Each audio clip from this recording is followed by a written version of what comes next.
Bom dia, meu povo! Ótima segunda-feira, início de mais uma semana diferente, não é? Nós temos só simulado essa semana e sexta-feira uma novidade que a tia vai dizer para vocês. Acho que vocês já sabem, mas a tia vai reforçar, tá certo?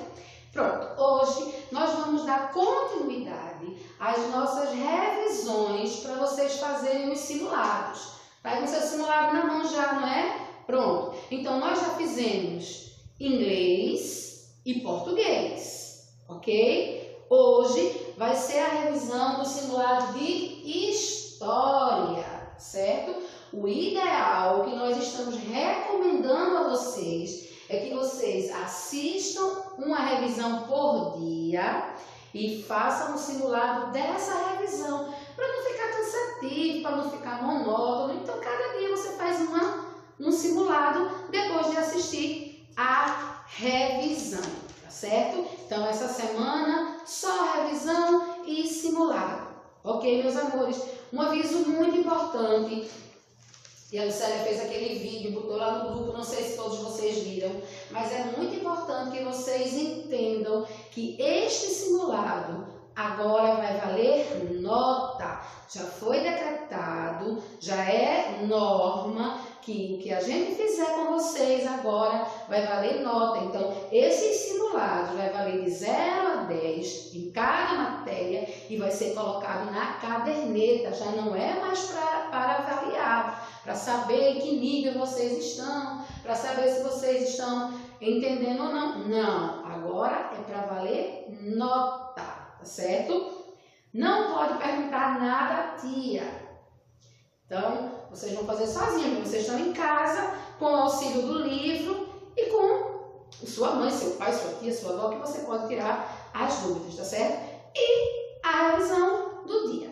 Então, a revisão de história é a terceira unidade do simulado, que vai da página 118 à página 200. Tia colocou aqui no quadro um resumo de tudo que vai cair no teu simulado. Não vou dar as questões, não vou dizer as perguntas, mas a gente vai fazer um apanhado das coisas mais importantes de cada conteúdo para refrescar a sua memória, tá bom, meus amores? Ótimo! Então, vamos lá começar com a organização do Estado. Essa palavra Estado aqui no seu livro, ela está se referindo à nação, ao país, tá certo? Então, é a nossa organização, a organização do Brasil, dos poderes que regem a nossa nação, que no livro foi chamado de Estado, tá certo? Então, os três poderes que regem a nossa nação são o poder executivo, representado pela pessoa do presidente, dos ministros e dos seus secretários, o poder legislativo, representado pelos deputados e senadores, e o poder judiciário, representado por juízes e desembargadores. Então, o Brasil, a organização política do Brasil se dá pelo poder executivo, poder legislativo e o poder judiciário, tá certo? Antes dessa organização toda que a gente tem aqui, a primeira organização que houve no mundo inteiro foi a família. A família é a primeira organização. O chefe da família é que determinava tudo o que ia acontecer naquela família. Então, foi a primeira organização, a primeira forma de organização foi a família. Depois, construíram-se as vilas, as cidades, os estados, e aí sim a necessidade de se estruturar poderes que iam organizar, reger aquele lugar, tanto o país como o estado e os municípios. Cada um tem seus poderes executivo, legislativo e judiciário. Só uma curiosidade, na época que esses poderes foram criados, ele foi criado por Dom Pedro, e Dom Pedro criou aqui o quarto poder, que se chamava poder moderador. Esse poder não existe mais, ok? Mas Dom Pedro criou esse poder para ele mandar em todos os outros. Interessante, né? Para ele ter o domínio sobre tudo. Mas hoje, o nosso país, o Brasil, ele segue essa construção aqui. Poder executivo, poder legislativo e poder judiciário. Depois a gente vai falar sobre a chegada dos portugueses, que ocorreu em 21 de abril de 1500, né? A gente viu que os portugueses saíram, formaram uma esquadra, saíram de Portugal e o objetivo não era chegar no Brasil, não era encontrar, era expandir seu território, mas principalmente encontrar um caminho mais curto para chegar até as Índias, para comprar as especiarias, né? Alguns historiadores dizem que a esquadra errou o caminho e descobriu o Brasil em 21 de abril de 1500. Então a esquadra de Cabral chegou aqui e começou a explorar essas terras. Quando a esquadra de Cabral chegou aqui, essas terras que hoje é chamada de Brasil, se chamava Pindorama. Por quê? Porque não era uma terra de ninguém. Essa terra era a terra dos índios. Os donos da terra eram os índios. E eles chamavam esta terra de Pindorama, que quer dizer, na língua indígena, terra das palmeiras, certo? E aí o Brasil recebeu vários nomes. Ilha de Veracruz, Terra Nova, Terra dos Papagaios, Terra de Veracruz, Terra de Santa Cruz, Terra de Santa Cruz do Brasil, Terra do Brasil, até chegar ao nome Brasil. E de onde surgiu esse nome? Porque os portugueses viram que aqui tinha muitas árvores e dessas árvores eles extraíam uma tinta vermelha da cor de brasa. Brasa, Brasil. Por isso que nossa terra, por isso que nosso país se chama Brasil, tá certo? Depois, em 1494, aconteceu um acordo entre Portugal e a Espanha, porque Portugal chegou aqui, a Espanha também queria um domínio sobre essa terra, começou a briga entre Portugal e a Espanha, e o Papa da época resolveu firmar um acordo, um tratado entre Portugal e Espanha. Esse tratado recebeu o nome de Tratado de Tordesilhas. Foi assinado em 1494. E o que é que esse tratado determinava? Que Portugal ficaria com uma parte das terras e a Espanha ficaria com outra parte das terras. E aí, uma não podia invadir o espaço da outra, para que não houvesse mais brigas, não é? A gente também sabe que Portugal começou a mandar para o Brasil expedições. Para quê? Para conhecer, para fazer o reconhecimento daquela terra. Então, eles primeiro mandaram a primeira expedição exploradora, que foi para reconhecer, para descobrir o que tinha aqui, não é? O que eles podiam encontrar, o que eles podiam extrair daqui do Brasil. E essa primeira expedição exploradora aconteceu em 1501. Depois, a segunda expedição exploradora, que aconteceu em 1503.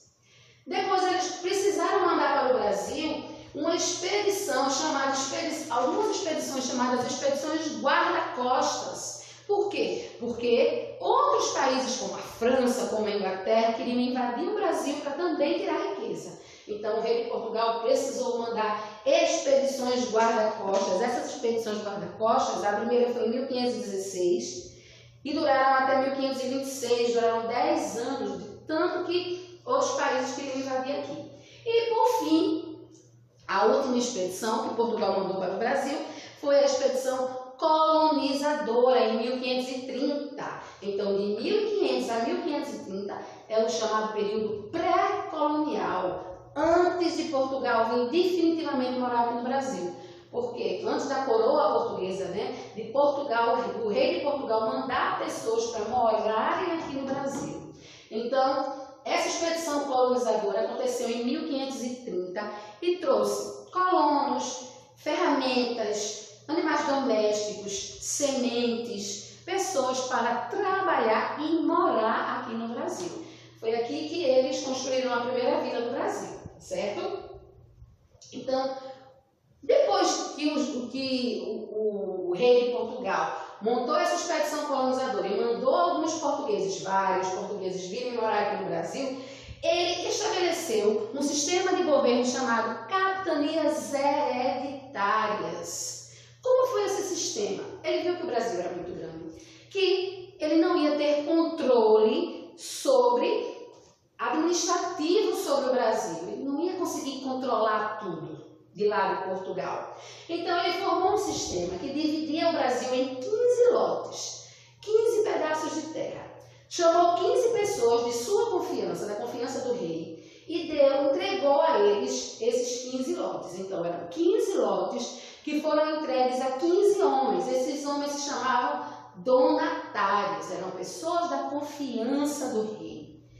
E eles precisavam fazer com que essas capitanias, esses pedaços de terra prosperassem, dessem lucro. Com o passar do tempo, apenas 2 capitanias prosperaram. Apenas 2 capitanias davam lucros ao rei, que foi Pernambuco e São Vicente. Então o rei entendeu que esse sistema não dava certo. E por que esse sistema se chamava capitanias hereditárias? Capitanias eram os lotes e hereditárias porque cada lote passava de pai para filho. Então, quando o rei percebeu que das 15, só 2, Pernambuco e São Vicente, conseguiram prosperar, ele pensou, então, esse sistema não dá certo. E ele desfez o sistema de capitanias hereditárias e criou o governo geral. O governo geral foi outro sistema de governo criado pelo rei de Portugal, criado por causa do fracasso das capitanias hereditárias. E o que era que o governo geral, como é que o governo geral funcionava? Aqui, cada donatário mandava em sua capitania, não é isso? Aqui não. Aqui, no governo geral, o próprio nome já está dizendo, tinha um governador geral que mandava em tudo, que governava tudo. Depois disso aí, quando Portugal estava começando a ganhar dinheiro aqui no Brasil, a França e outros países começaram a entender que, poxa, Portugal está ganhando muito dinheiro naquela terra, então vamos invadir ali também? Vamos tentar entrar para a gente também conseguir tirar algum lucro daquele lugar? Então ocorreu a primeira invasão francesa no Rio de Janeiro. Foi a primeira tentativa dos franceses invadirem e dominarem o Brasil. Não deu certo, eles fracassaram e depois ocorreu a segunda invasão francesa, onde os franceses entraram no Brasil pelo Maranhão. Certo, meus amores? Então, Tia fez assim um resumão, né? Um apanhado de tudo que a gente viu nessa terceira unidade em História. Espero que vocês não tenham dificuldade para fazer o simulado. Prestem atenção na pergunta. Se tia coloca lá, porque o simulado de vocês é só de marcar, o simulado de vocês é só para marcar X. Então, se tia colocar assim, marque a alternativa, apenas uma. Mas se tia disser, marque as alternativas, no plural, mais de uma. Ou marque o que for referente ao sistema de capitanias hereditárias. Então, tudo que for referente ao sistema de capitanias hereditárias, você vai marcar um X. Preste atenção no enunciado. Lê o teu simulado com atenção para tirar uma nota boa, tá certo, meus amores?